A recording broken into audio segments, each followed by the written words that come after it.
Many people hear the words of possession by jinn and think is a topic only for superstition, old folk or scary movies. Yet in reality, belief in the existence of jinn is a part of our faith, because it is clearly mentioned in the Quran and the authentic teachings of the Prophet Muhammad, or peace be upon him. These beings created spoke from smokeless fire, live in a world that is unseen to our eyes but real to our existence. Just as can be good or evil, obedient or rebellious, there are jinn who follow the truth and others who reject it, leading to harm humans either of arrogance, revenge, or mischief. And among the many forms of harm they can cause, one of the most frightening is possession. Before we begin talking about the signs, it's important to understand that every strange behavior, illness, or misfortune is caused by jinn. Allah warns us against blaming everything on the unseen because sometimes the cause is purely medical, psychological, or natural. At the same time, denying the possibility of possession entirely would be rejecting something that has been authentically narrated and witnessed throughout Islamic history.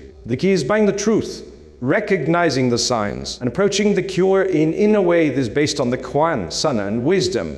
Possession is when evil jinn, sometimes referred to as a shaitan, enters and influences a human's mind or notions. This influence can range from mild disturbance to complete control, suddenly or gradually. It may affect one's speech, behavior, physical health, spiritual state, but is never more powerful than the will of Allah, and no jinn can harm without his permission. For believers, the most thing to remember is that the Quran and the Sunnah have given us guidance on how to protect ourselves, recognize the signs, and how to seek a cure.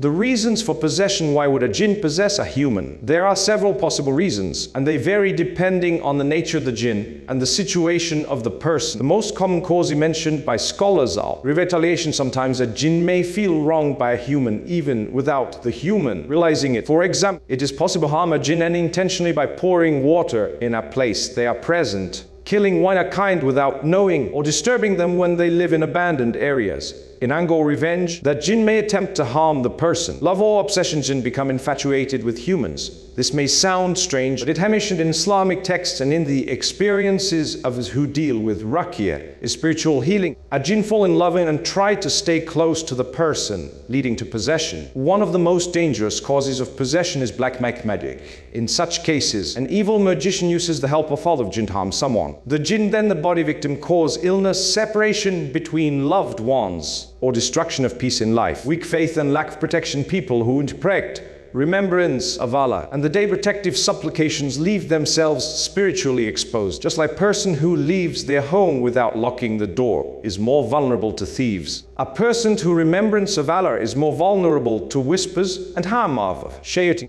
Testing from Allah's sign possession is a trial like illness or poverty, meant to purify a believer, raise their ranks, or test their patience. In such cases, the believer's response, seeking help through permissible means and remaining steadfast, becomes a source of reward. The first signs of possession, why there are many possible signs of jinn possession, an absolute proof unless accompanied by consistent patterns and confirmed through proper spiritual assessment. We will cover the first 3 signs in detail. Sign or deen, sudden extreme changes in personality. One of the most telling signs of possession is when a person's characteristics shift in personality without any logical explanation. Someone who is normally calm, polite, and loving may suddenly become aggressive, rude, and violent. A cheerful person really become withdrawn, angry, or hateful without clear reason. These are not gradual like normal mood swings. They happen abruptly and may disappear just as quickly. The reason behind this is that jinn may try to influence the person's emotions, magnifying feelings of anger, jealousy, or fear. This is not mere psychology. The jinn may actively whisper harmful thoughts or provoke outbursts too,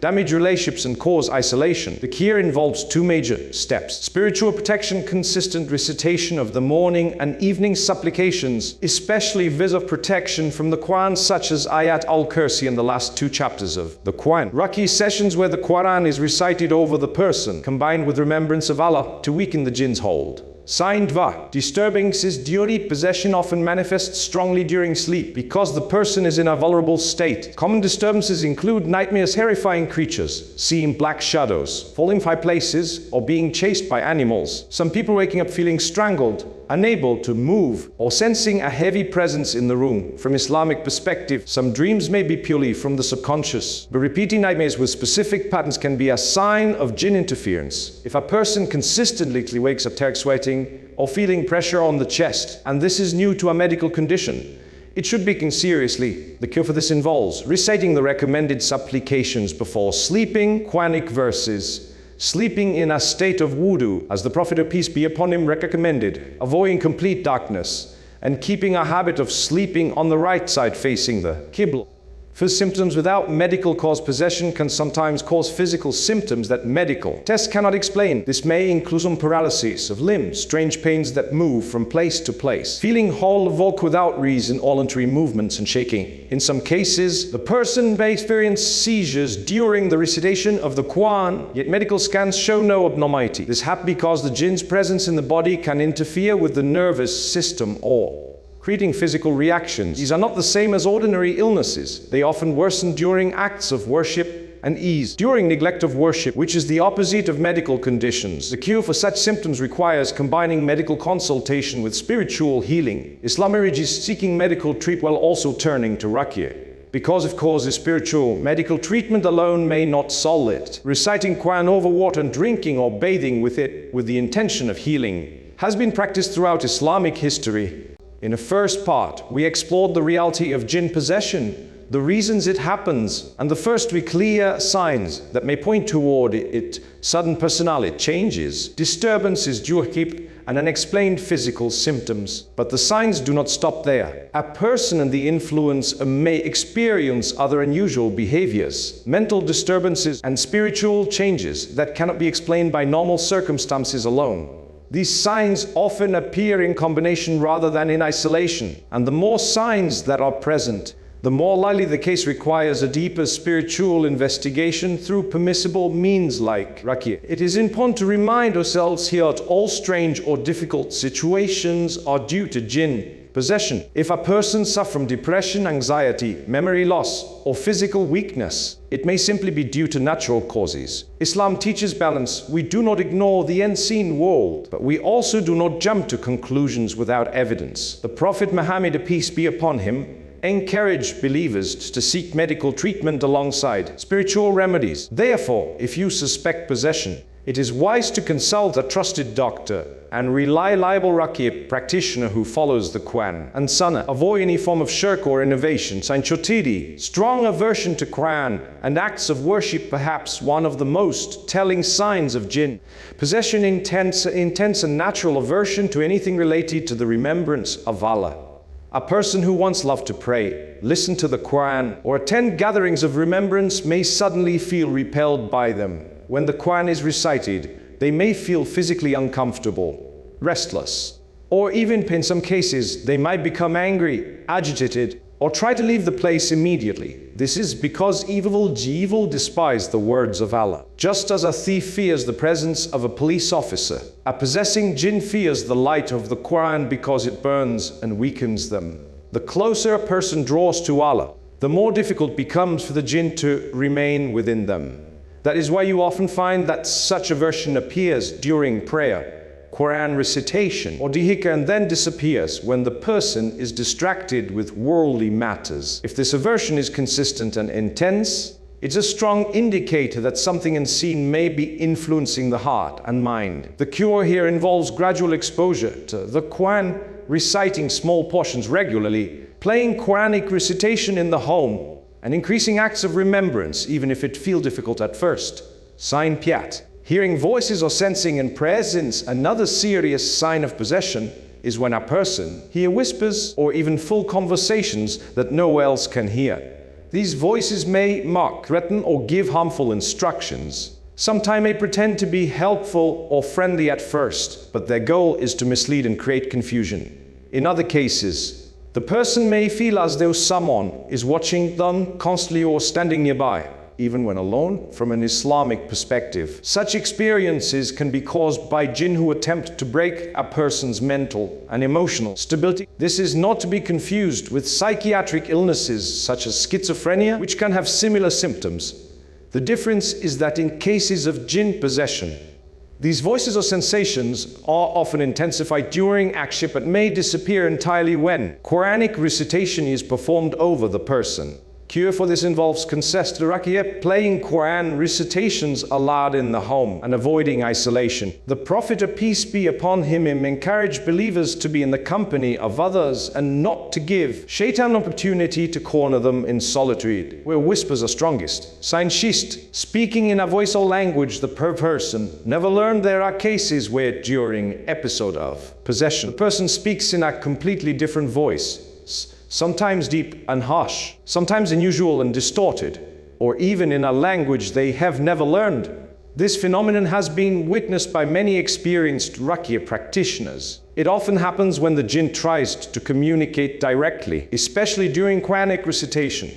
While may sound frightening, this is actually a sign that the recitation is having an effect and the jinn is struggling. Evil jinn may try to imitate the healer or family members through this behavior, but it is important not to panic. Remember, the jinn's strength is only by the permission of Allah, and his words are always superior. The cure in such cases is to remain steadfast in ruqyah, avoid speaking to the jinn unnecessarily, and instead focus on continuous recitation, patience and supplication. The more Quran is recited, the weaker the jinn becomes. Sign Sim. Unexplained behavior when a person begins to engage in destructive actions against themselves, their family, or their belongings without clear reason. It may be a sign of possession. For example, breaking valuable items in a fit of rage, attempting self-harm, or causing fights in the household over trivial matters. Possessing jinn often thrive on chaos and destruction.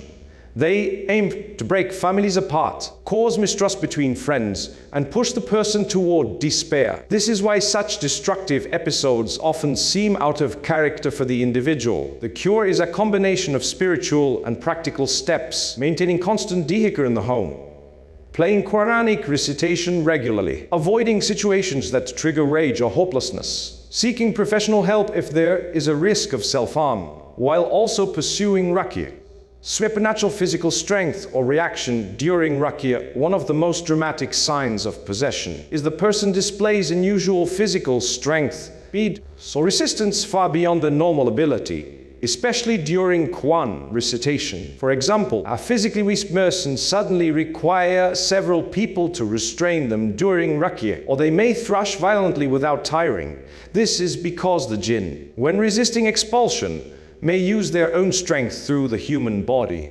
This can be dangerous, so care must be taken to harm the person during saying such episodes. The cure for this sign involves having experienced, trustworthy ruqyah practitioners present, ensuring that the process is safe, and relying heavily on continuous Quran recitation. Patience is crucial. Some cases require many sessions before the jinn finally leaves. Why these signs appears of possession we've discussed. From aversion to the Quran to natural physical strength are manifestations of a spiritual conflict happening within the body. The human soul and the jinn's presence cannot peacefully coexist when the light of faith is strong. This is why many of these signs appear or intensify when the person draws closer to Allah. For example, night appear because the jinn is trying to disturb rest and cause fear. Voices or whispers aim to plant doubts and confusion in the mind. Aversion to worship is an attempt to sever the connection with Allah, making the person spiritually vulnerable. By understanding these reasons, we can see that the ultimate goal of the possessing jinn is not just to harm physically, but to damage the person's faith, relationships, and mental stability. Cure according to Qur'an and Hadith introduction. While the full step-by-step cure will be detailed in Patri, it is important to note here is the cure is always rooted in knee foundations, pure belief in Allah alone, avoiding any form of shirk or reliance on other than Allah. Quran and Sunnah, using only methods that are authentically mentioned or permissible according to the Prophet's teachings. Patience and consistency, keen understanding that healing from possession is often a gradual process. Some of the most powerful tools against possession include reciting specific Quranic verses known for protection and healing, maintaining daily morning and evening adhkar, playing Quranic recitation in the home regularly, avoiding sinful activities as they weaken spiritual defenses.